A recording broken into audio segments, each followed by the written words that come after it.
大战在即。郭子健，我告诉你，要不是看在政委的面子上，我撤了你的指挥权。副旅长，如果我刺伤了您的自尊，我道歉。但是希望您能够认真思考我的建议。好，我告诉你，你不是396旅的参谋长，也不是一个侦察班的班长，你的岗位在一营。回到岗位上。朕。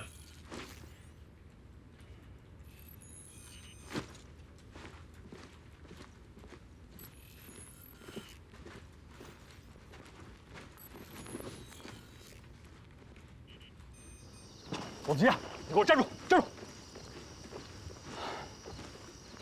索副旅长毕竟是你的上级领导，你得注意自己的态度。政委，打仗又不是打态度，虽然打的不是态度，但态度却能造成内伤啊！你的心情我们都理解，但战斗马上就要打响了，难道还要全部更改作战部署？时间上也来不及啊！政委，现代战场战机一线，马上就可以实施火力压制，怎么可能会来不及呢？说实话，你们根本就没想真正打一仗。哎，郭子健，你说的什么话呀？这是？难道不是吗？这次演习多好的一次机会啊！可领导的脑子里装的只有导条文书、评分标准和演习规则。哼，难怪索副旅长冒这么大的火。你说的这叫什么话？实话，你们打的这叫分数仗、表格仗，就不是战场上面的生死仗。郭子健，不是旅长，对不起，政委，我太激动了。郭子健，你在军校一直从事作战研究，双方对抗演习总得有个章程吧？有规则，难道还错了？政委，有规则没错，可是只盯着那些规则用兵，那就有错。那好，我问你，就算是要调整作战部署，也得有个目标吧？你说那个蓝军指挥所是假的，那真的在哪儿？孙队长，帮个忙呗。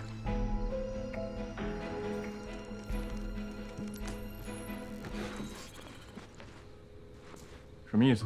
你不是说用数据说话吗？这个地点既隐蔽又偏僻，从各项数据来看都非常符合蓝军指挥所的选址要求。你认为蓝军的指挥所在黄石岭？能确定吗？因为没有现地侦查，无法做出最后的判断，得需要去看一眼。万一我的推测是对的，如果错过战机，选择了错误的打击目标，我们极有可能会输掉这场战斗。可是郭子健，现在都几点了？你是主攻营的营长，你们一营承担的战斗任务不能有任何的耽误。你现在跟我说你要去黄石岭，这不是开玩笑吗？政委，我不能去，有人能去啊。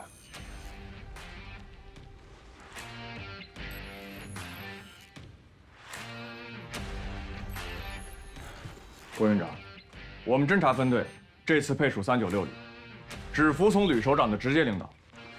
再说了，您之前既然觉得我们的侦察结果只是纸上谈兵，现在又何必多此一举？我说错了，我向你道歉。你们不是纸上谈兵，你们是科学尖兵。曾茂涵同志，辛苦你跑一趟了。是。到达侦察区域之后，请直接与我单线联系。是。赶紧回营。是。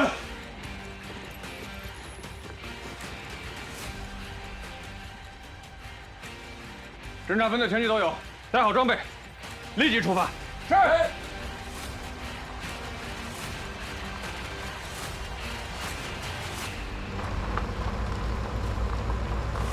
营长，咱们这一晚上是不是就白忙活了？什么叫白忙活呢？集团军侦察分队的人不是已经出发了吗？那个曾慕涵行吗？毕竟那个西风谷就是他们给出的目标啊。我们现在能做的，就是回去做好一切攻击的准备，一旦目标有变，可以随时应对。是。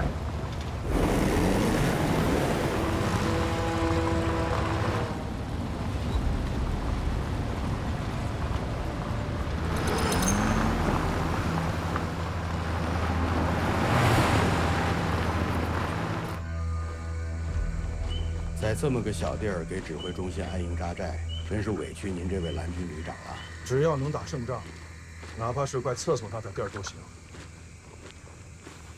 老虎口的备用指挥所还留吗？我说了是备用吗？所谓的指挥中心，无非是一套指挥设备、一批机关参谋、一群保障人员而已。我龙眼山在哪里，哪里就是指挥中心。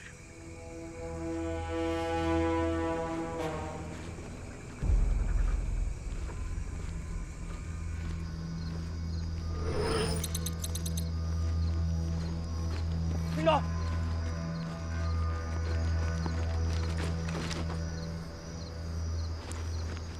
真的假的？内部消息，绝对可靠。江山易改，本性难移。都什么时候了，他郭子健还想着出风头？是啊，听说要不是政委在场，索副旅长真想当场把他给撸了。不对，把徐大力叫来。是。地图。副旅长，什么事儿这么着急？刚才郭子健汇报了一个新的情况，他带人2次侦查了蓝军指挥所，发现这个指挥所很可能是个假的。蓝军指挥所是核心重点，我们派2支侦查小组都能全身而退，而且得到不同的结论，这个确实不太正常。郭子健虽然有点不靠谱，但在这节骨眼上，应该不会信口开河的。那您觉得应该怎么办？让3营、4营以及火力营大部沿石滚河一线集结，准备打击玉皇顶。2营机动，和预备队原地待命。可是以现在情况来看，玉皇顶很有可能是蓝军为了混淆我们的注意力而下的一个诱饵。蓝军之所以搞这套虚虚实实，其实就是想搞清楚我们的兵力部署。咱们可以将计就计，集中火力拿下玉皇顶，先得一分，然后占领有利地形，变被动为主动，把主战场拉回玉皇顶。这样进可攻，退可守，更有利于之后消灭敌军的主力。要不要我跟康政委汇报一下？回头我单独跟他汇报吧，你抓紧部署。是。1营怎么办？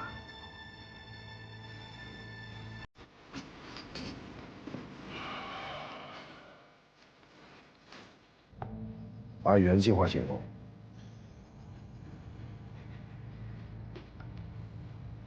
我知道你想说什么，但是你想想看，1营是咱们的主攻营，只有按照原计划打击目标，才能迷惑龙眼山，懂吗？这就是咱们主攻营的作用。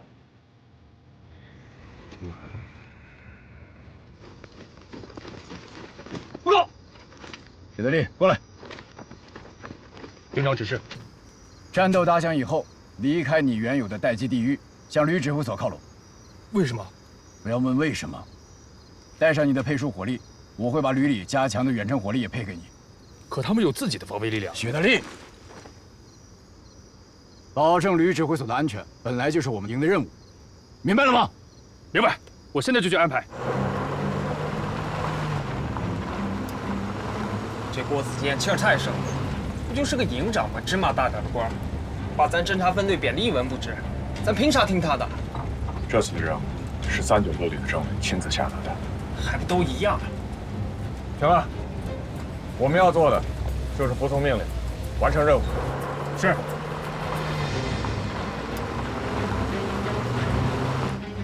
营长是担心龙远山的斩首战术。斩首战术本来就是龙远山的风格。你别看郭子健那小子疯，说不定真让他发现了点什么。我们得留一手，以防万一。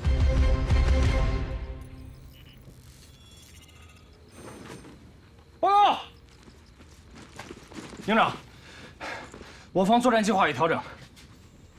说，我方主要火力集中打击玉皇顶，我们一营继续打击原目标。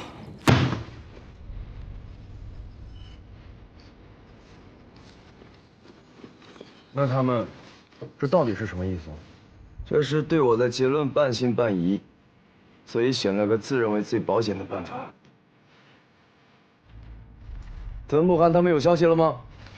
报告营长，一直没接到集团军侦察分队的信号。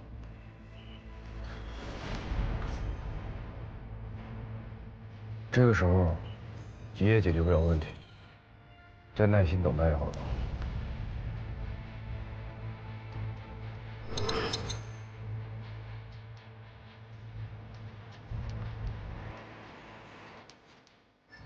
发现目标有误，那为什么让大部队都往玉皇顶方向调动啊？愚蠢！哎，首长，您先压压我。您不常说嘛，演习重在发现问题，暴露的越多，得到的教训越深刻。哦，您这种问题暴露的少吗？啊，有几支部队汲取了教训。我看再这样下去的话，这演习的规则要改一改。不是，首长。这前面都是小规模的接触，真正有看头的还在后面。是吧？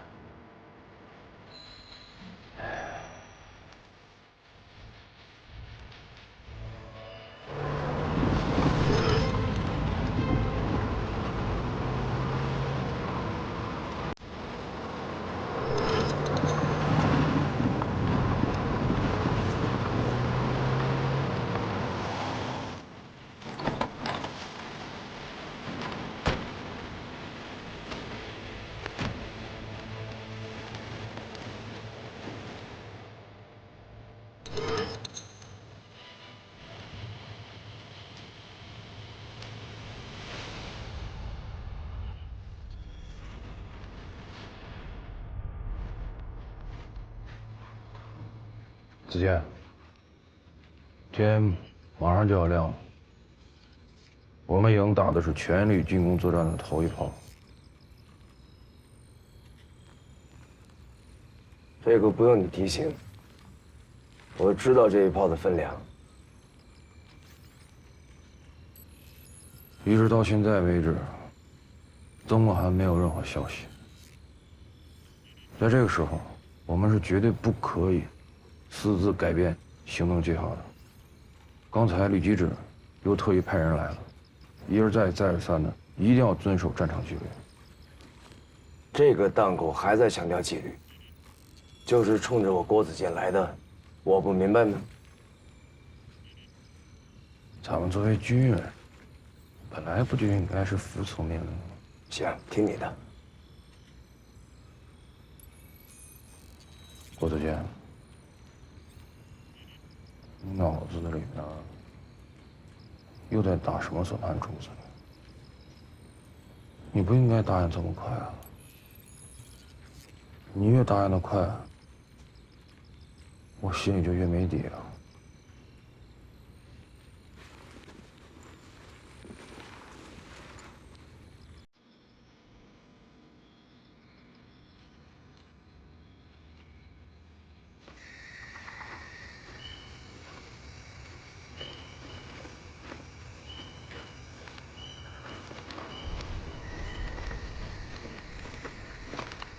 使用多功能侦察仪，观察前方300米树林。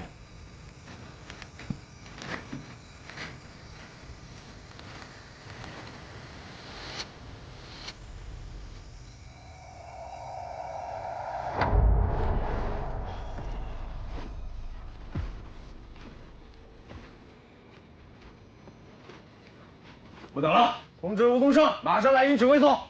是。吴东升及侦察班全体成员正在待命。不愧是一营的侦察班长，仗马上要开打了，一直收不到集团军侦察分队的消息。你们的任务是对黄石岭区实施现地侦察，保证完成任务。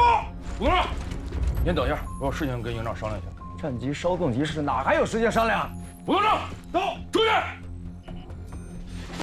我知道你心里面惦记黄石岭区域，但马上就要发动主攻了，这个时候不允许出现任何偏差。集团军已经把侦察分队给派出去，退一万步讲，就算出现了什么问题，延误了战机，跟你郭子健没有半毛钱关系了。你这话我就不爱听了。我郭子健从来要的不是但求无过，我要把仗打赢。指挥员对目标有怀疑，难道不该侦察吗？我能理解你的出发点是好的，但你这么做……行，我说不过你啊，这回就当你让我，行不行？出任何事情，我郭子健自己担着，绝不连累你。什么叫不连累我？我们俩已经是一根筋的蚂蚱了，出了问题我们一起担。好，总动手，到，出发。是。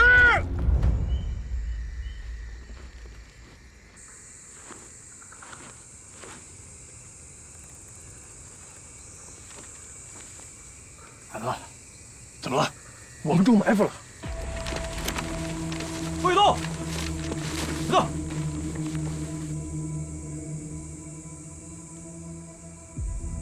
看来郭子健是对的，我帮你抵挡一阵，你快点传递坐标。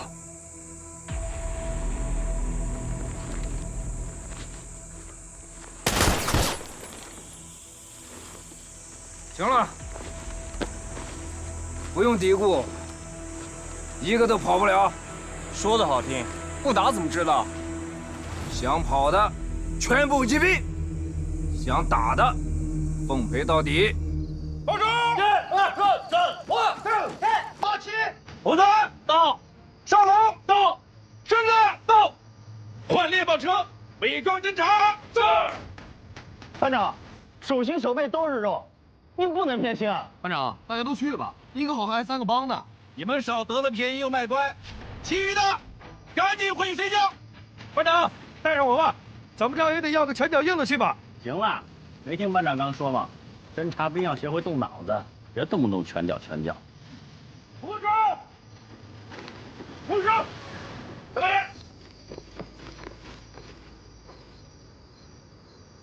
天黑路急，一定注意安全。是，俺一定注意。期待凯旋。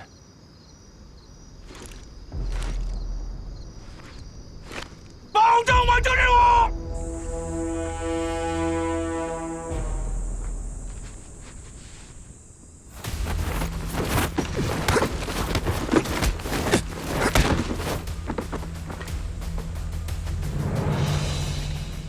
身手可以。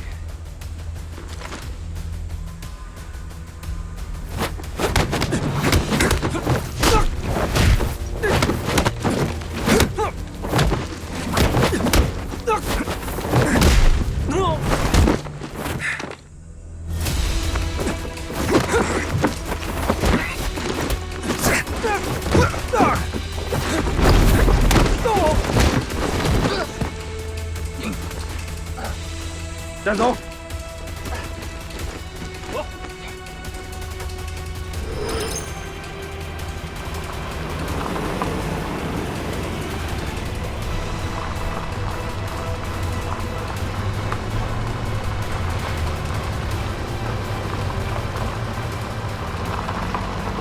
杨菜，红军侦察小组怎么不开侦察车啊？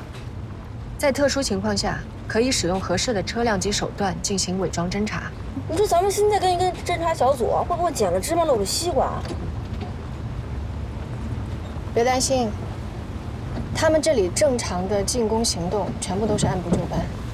我已经跟导演部申请过了，他们会派记录员过来，到时候会跟我们提供要素齐备的录像。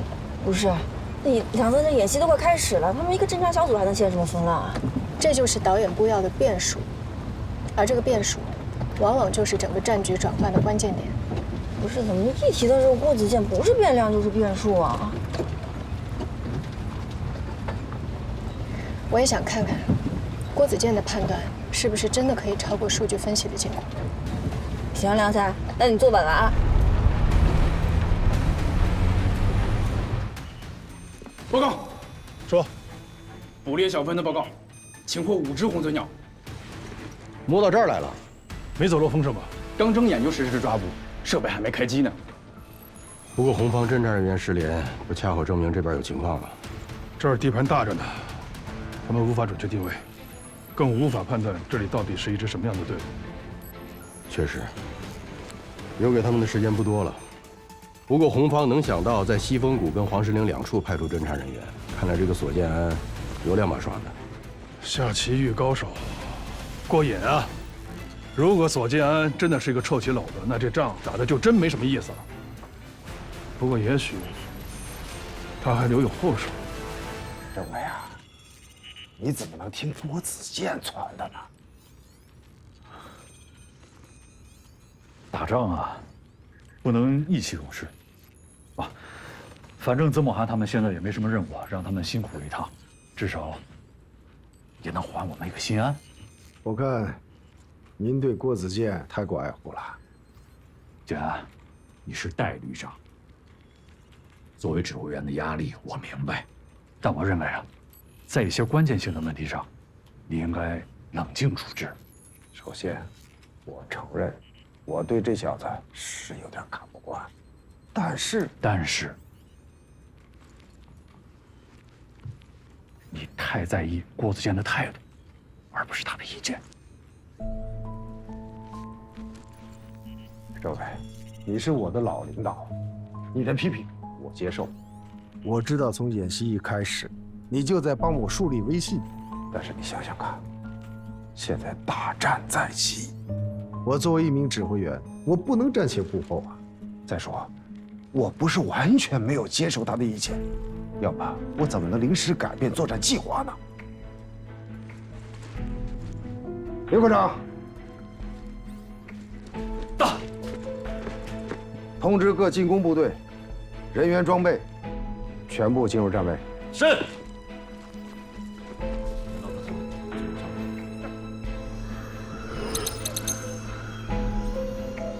营长，左副旅长要把玉皇顶之战做实，却依旧让一营按照原计划行动，这显然是把一营放在了次要位置。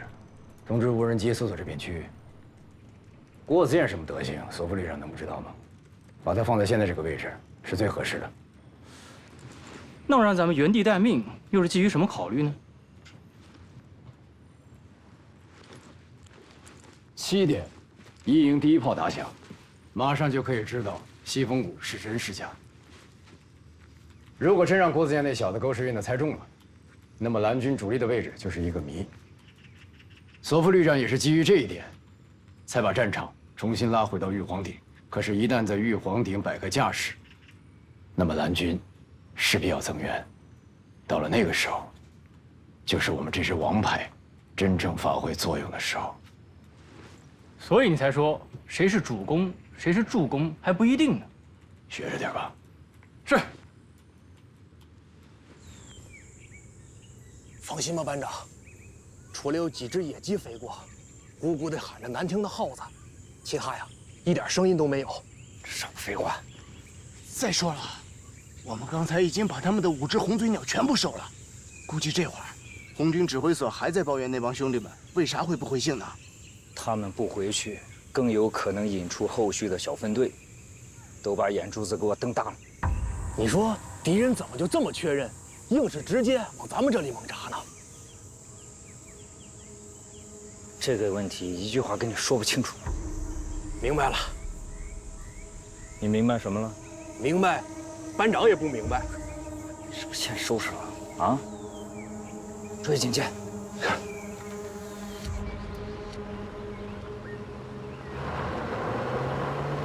班长，咱们是来做侦查的，后面还跟了个尾巴，这要是暴露了，丢的可是咱一营的人。少说2句吧。不是，咱营长让咱特意侦查这片区域，我也没看出有蓝军的痕迹啊。这痕迹都在你面前摆着吗？不得找吗？少龙，慢点开。是。前面有个路口，在村庄后面有条小路。班长，真厉害，我差点晃过去了。你这眼神啊，真绝了。哼，少拍马屁，好好开车。大家小心点啊，这条路可不一般。停车。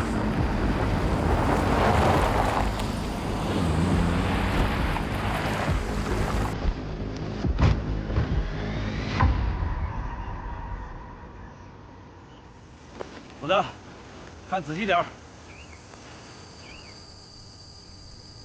班长，前面这路的宽度过咱们重装备没问题。好，记下来。顺子，记下坐标。班长。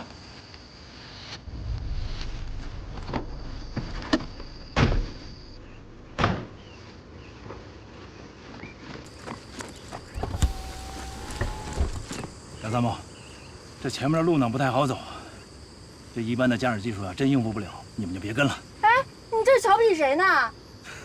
俺没瞧不起谁，俺都是在替你们着想。万一暴露了行踪，算谁的呀？要不，你们就在这儿等着吧，说不定俺们大部队啊真会从这儿经过，到时候你们也方便取证，对不？梁参，他们这是故意找茬。我觉得他说的没错啊。要是遇到敌情，因为我们暴露了目标，这算谁的？我觉得咱们没必要跟着他们，咱们应该盯着郭子健。不，我有预感，这一趟我们一定不会失望的。走啊，开啊！梁参，那你信得过我的驾驶技术吗？下车，换我来开啊！我接受过专门的特种驾驶训练。啊，什么快一点啊，不然就跟不上了。哦，是。我以我的党性向您担保，截止到目前为止，曾慕涵没有跟我们发生任何联络。你们的通信系统是不是一直畅通的？一直畅通。通讯参谋已经1夜没有合眼了，一直坐在电台前盯着呢。郭子健，怀疑的那块地域，他做什么了？政委，由于迟迟没有收到曾慕涵的信号，郭子健迫不得已派营侦察班实施现地侦查去了。我就知道他会这么做。有回复吗？目前没有。现在情况紧急，不要再纠结那个点了。是。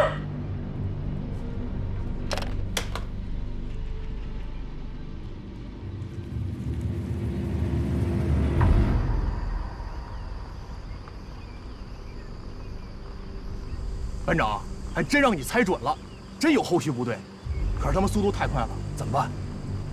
指挥所有命令，把这股侦察兵放进来，全部抓俘虏。进了2道坡，可就是咱们的指挥所了。怕什么呀？等他们一进圈，前堵后追，一举拿下。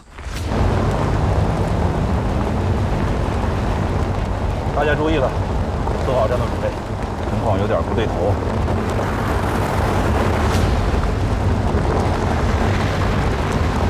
咱现在给营长发信号吗？发什么发呀？你知道对方什么阵地吗？有多少兵力？有什么装备？你什么都不知道，发什么呀？明白。万一有误判，产生了误导怎么办？那咱怎么办，班长？咱们怎么办？虎子，不管发生什么，你跟顺子只管做好记录。是。可是这样的地形，恐怕什么呀？就算不能用笔，也要相互用脑子印证着，把它记牢了。是。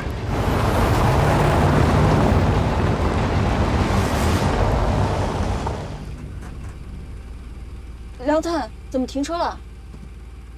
蓝军要抓俘虏，不要挡了人家的道。这还真是蓝军的指挥所？现在还不知道，吴东胜他们也发现情况了。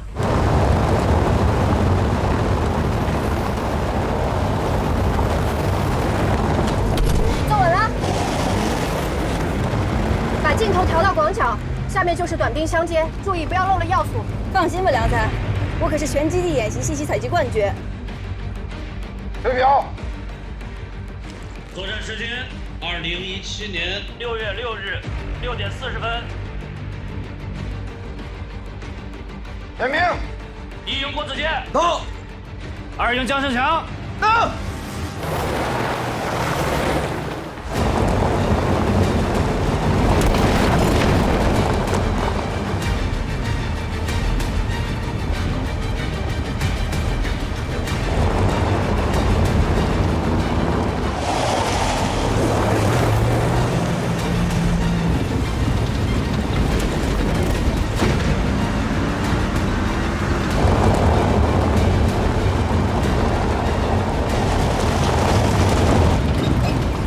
什么情况？应该是蓝军故意设置的，为了阻止对手车辆，让对手无法在车内完成有效作业。不愧是死机旅，这回真要给吴东胜他们整死机了。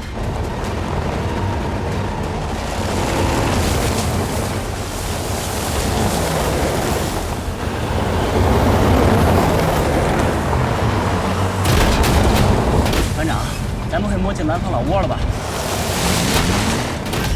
这不是正好吗？咱不就要找他们的老窝吗？我再强调最后一遍，注意记录战场要素，关键就是坐标。要是万一漏记了误事儿了，俺就把你的脑袋摘下来当球皮。是，班长。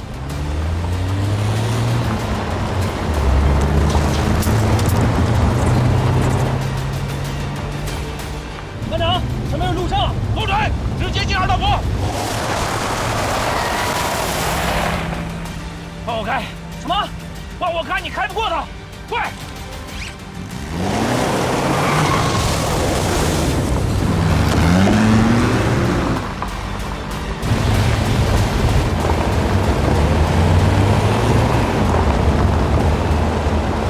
我今天就是要看一看，这二道坡里到底藏着什么鬼东西。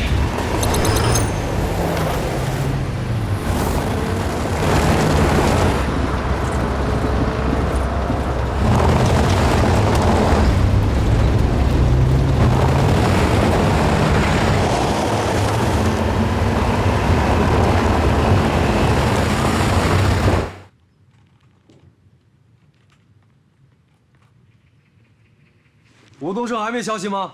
不，还没有。董启飞，走，给我接一列李宗伟。是。林们，做好攻打黄石岭准备，一旦接到命令，立刻出发。是。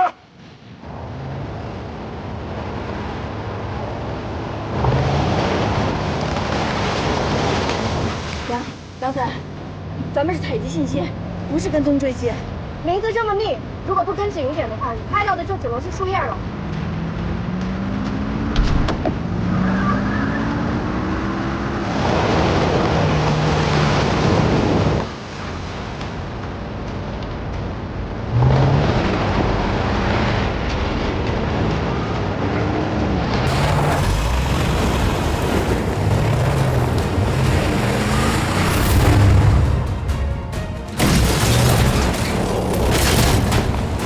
班长，甩掉他们了。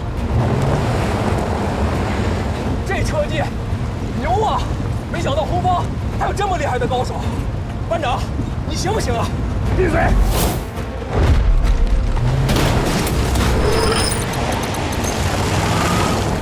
伙子，你们向边上看看，除了帐篷之外，有没有什么装备标志？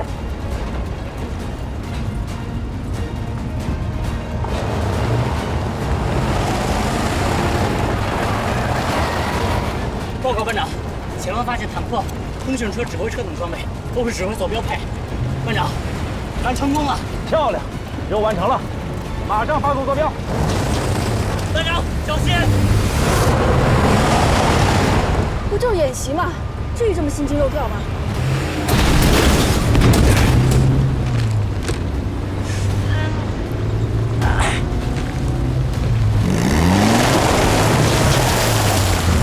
看你小子往哪跑！记住这几个情况：第一，咱几个主力狠狠要实施反包围，你包围的路线就是咱们一直走过的路线。第二，路线两边持有重装备和电子干扰装备。第三，俺怀疑蓝军的指挥所就设在二道坡里。能看到斜后方8点钟方向的树丛了吧？一会儿我开车过去，你们就在那儿利用树丛的掩护跳车下去。我开车引开他们，你们下去之后就立刻分散，分别向营长汇报情况，然后等待救援。班长，那你怎么办？俺可能今天就要在蓝军的军营里边过夜了，但只要任务完成了，俺这个部落也就当值了。记住了，坐标和信息无论如何都要发回去。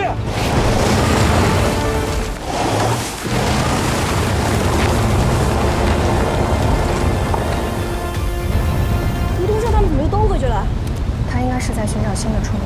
哪还有出路？蓝军的地面部队已经包围过去了。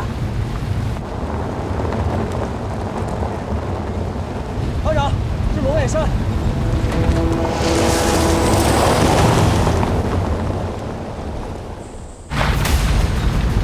上车！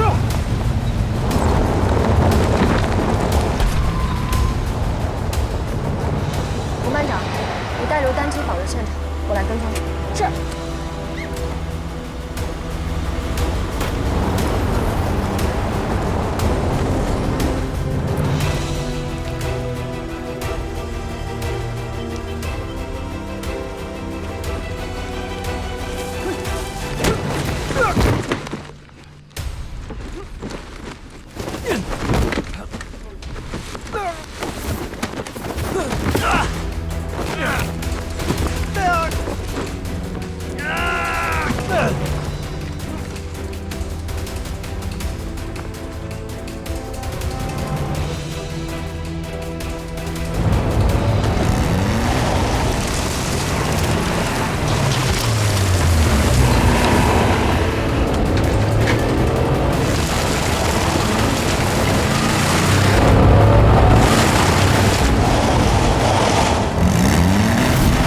标和信息，无论如何都要搬回去。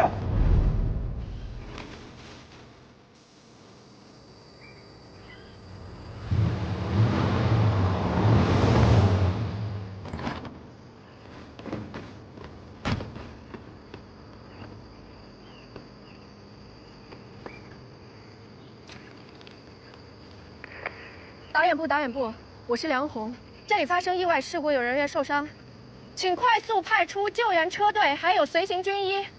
这里的位置是蓝军阵地2道坡。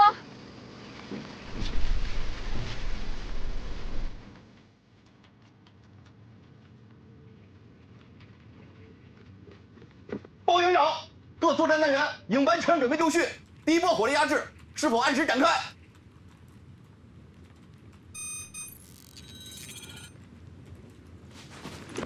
报告，营长，收到营侦察班发来的坐标与信息，黄石岭区域2道坡，可以确定就是蓝军指挥中心的所在地。漂亮，漂亮！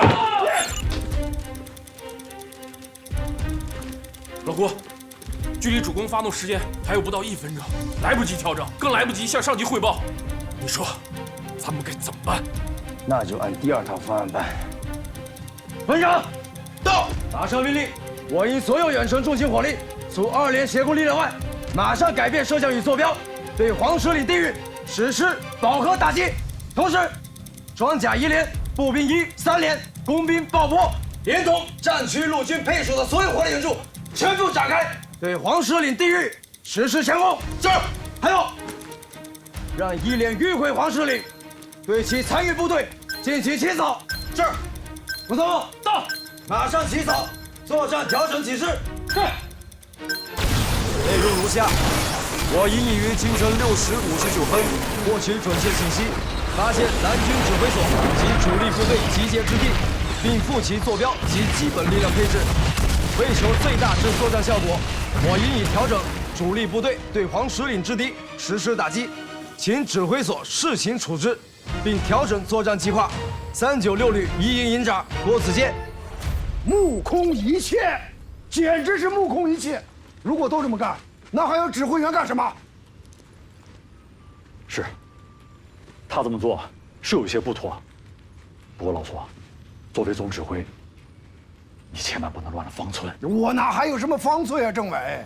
有这么干的吗？马上发起总攻了，他擅作主张，改变作战方向，开什么玩笑？儿戏吗？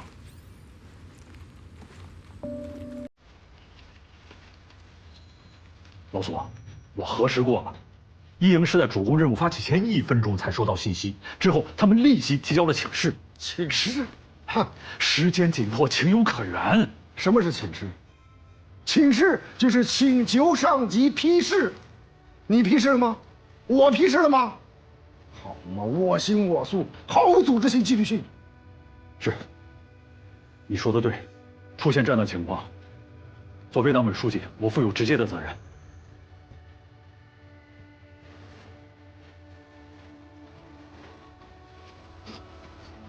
我一开始也觉得郭子健的判断不无道理，但是他的主攻方向已经被你调整成了试探性打击，那打击已经获取准确信息的黄石岭，不是更有效果吗？问题是黄石岭的信息真伪现在无法判断，万一又是蓝军的幌子，他不仅是浪费火力，很可能会暴露阵地呀。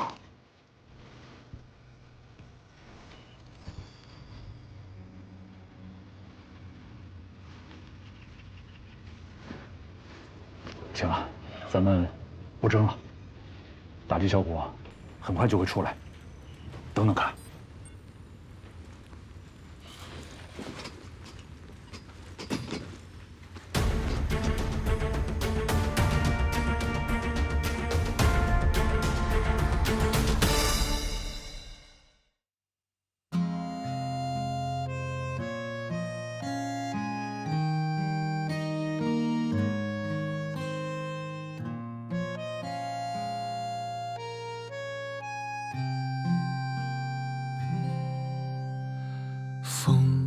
从未停息，将喧嚣都吹拂后远去。你站在原地，看着角落沉默的自己，又再次想起冷与暖曾交织的酒里，远方和故乡，繁华与孤寂都不会容易。一年一岁，一朝又一夕，愿追赶之后相识与相遇，无法触及却不忍舍弃，化作漫长的期许。一点一滴，一次又一句，愿人还能相知也相惜。昨日一去，而明日再续，你说是否可以？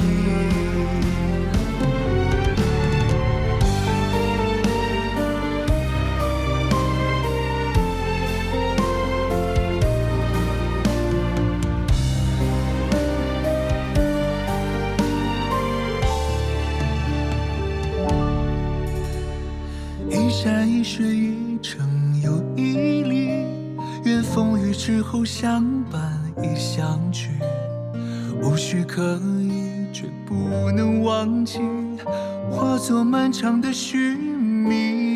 一草一木，一我又一你，愿时光能相忘也相依。